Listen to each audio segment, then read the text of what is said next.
that's a good place to begin. Is a big announcement made by arguably one of the two sports betting operators that you may be familiar with, even if you don't bet, FanDuel, DraftKings. Well, FanDuel making the announcement yesterday that they're going to launch their event contracts joint venture with CME in December. So that means prediction markets are coming to the FanDuel app. It will be called FanDuel Predicts, and the intention is that all the markets, legal or not legal with sports betting, will provide sport event contracts where states don't have it legally.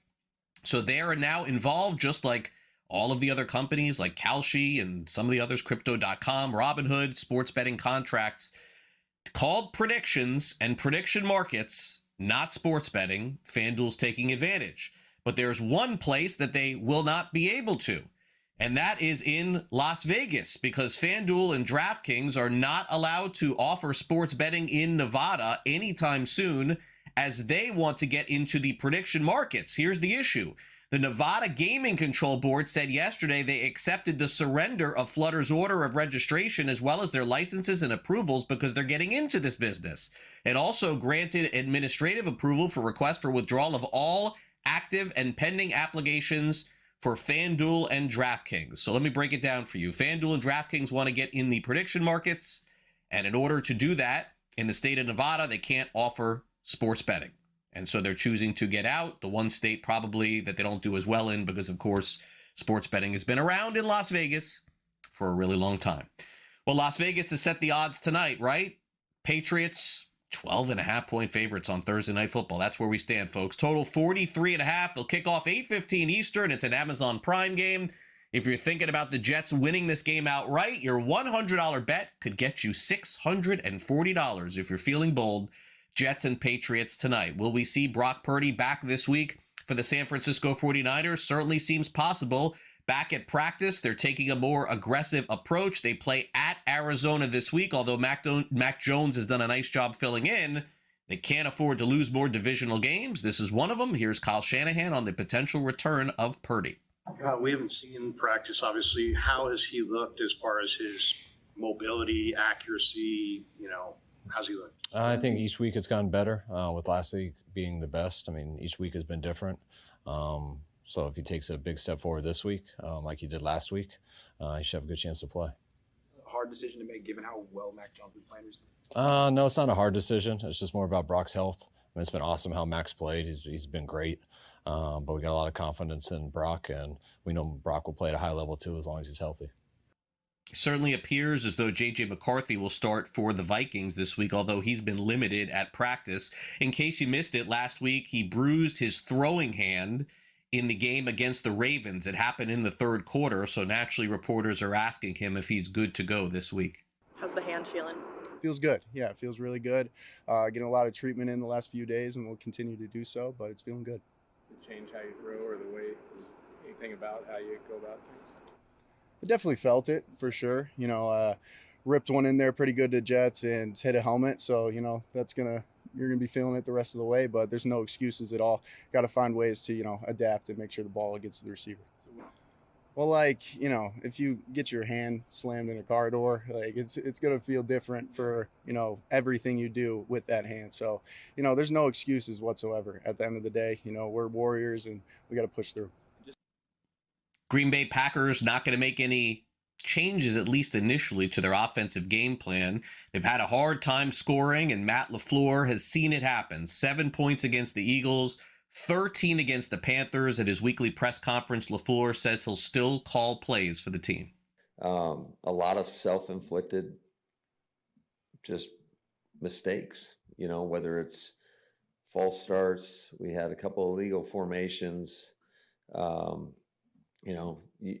Every individual's got a responsibility on every play, and if you're not clean, if one guy's not clean, they can go to crap. So unfortunately, we haven't been clean enough. I think consistently enough as an offense, because we've done some decent things. I mean, I look at some of our ability to move the chains on third down has been pretty good.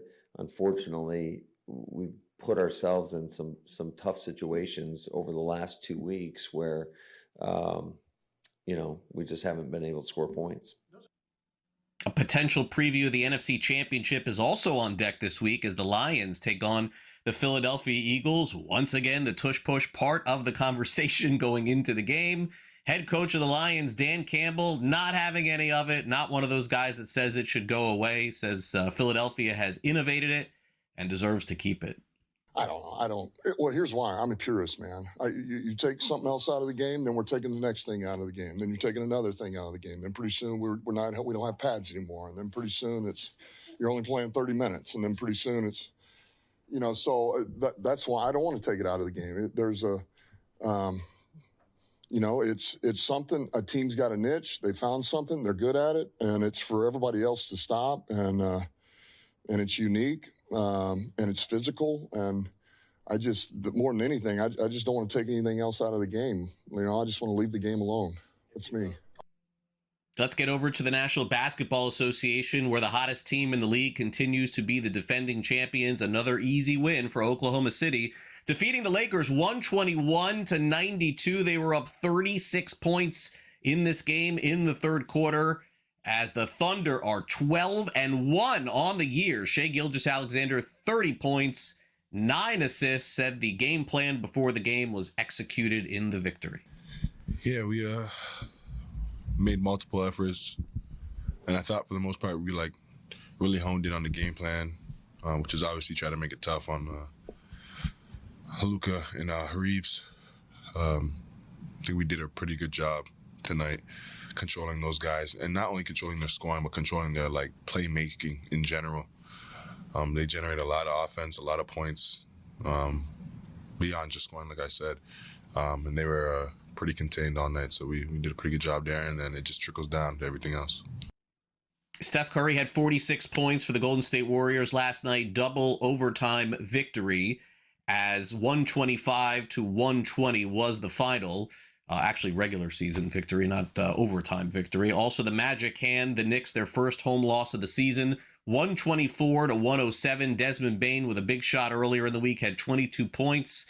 The Knicks lost Jalen Brunson to injury in this game. No word yet how long he'll be out. We will see. But Mike Brown after the game not happy to see his guys chirping at the refs. But the thing that I was most disappointed in was in the first half, everything that happened on the court, we blamed the officials. And that was disappointing to see, because we were the culprits of a lot of stuff that happened out on the floor. 6 of their first 8 points came from the free throw line, and we fouled them. I couldn't even use a challenge because we were fouling. And if one of our keys is to play physical without fouling, but the first 6 points or first 3 or 4 possessions that they have start at the free throw line, then we're not giving ourselves a chance, and we're letting them feel comfortable with the way that they play. No Donovan Mitchell for the Cavs. They beat the Heat 130-116. The final there